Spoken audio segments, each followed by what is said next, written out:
Mesdames et messieurs les élus, mesdames et messieurs, chers amis, après plus de 5 années de guerre en Europe qui a coûté la vie à des dizaines de millions de personnes, les forces alliées pénètrent en Allemagne en février 1945.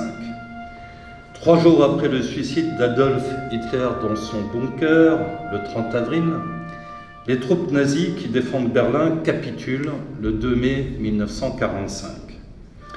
Dans la nuit du 6 au 7 mai, le général Alfred Jodl, chef d'état-major de la Wehrmacht, signe à Reims la capitulation sans condition de l'Allemagne. L'acte de capitulation fixe la cessation des hostilités au 8 mai à 23h01. Plus jamais cela, criait-on alors.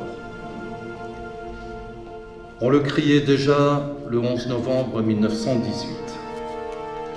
Le sentiment de paix s'est répandu notamment avec la bombe atomique qui imposa la dissuasion nucléaire et la naissance de la communauté de communes européenne, la communauté économique, la CEA qui deviendra ensuite la CE, qui, je vous le rappelle, a été initiée par Robert Schuman.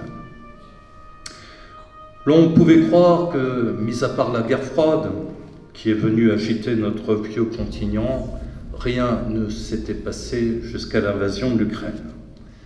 Malheureusement, il n'en est rien. Dès 1946 éclate la guerre civile grecque, et ce ne sont pas moins de 30 conflits armés qui seront comptabilisés sur notre territoire, en ex-Yougoslavie, en Albanie, en Crimée, en Géorgie, à Chypre, en Ossétie du Nord, en Tchétchénie, au Donbass, etc. Notre pays n'a eu de cesse de faire la guerre. Indochine, Corée, Algérie, Cameroun, Mali, guerre du Golfe, Bosnie, Kosovo, Afghanistan, Côte d'Ivoire, Centrafrique, Libye, sans compter la guerre diffuse contre l'État islamique. Selon Wikipédia, 67 conflits armés sont actuellement en cours de par le monde. Cette commémoration du 8 mai est l'occasion de célébrer des faits de guerre, le courage et l'abnégation des soldats qui ont conduit à la victoire. Victoire qui n'est cependant que le résultat de la guerre, donc des morts et des souffrances. La loi du 28 février 2012 étend l'hommage de ce 8 mai à tous les morts pour la France, des conflits anciens ou actuels. L'homme n'est-il destiné qu'à faire la guerre?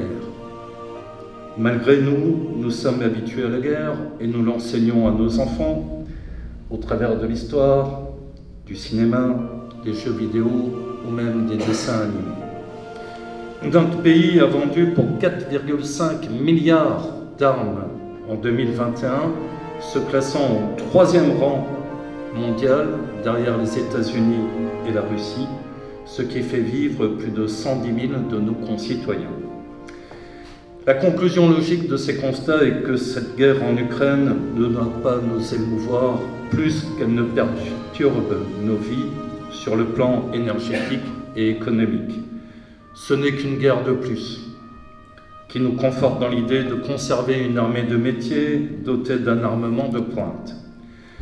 L'homme n'est pas encore maître ni de ses peurs, ni de ses pulsions, alors la guerre fera encore partie de nos vies pendant longtemps.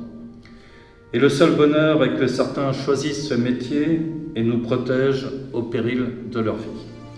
Rendons hommage à tous ces militaires dépositaires de la bravoure de leurs prédécesseurs et garants de nos vies et de nos libertés.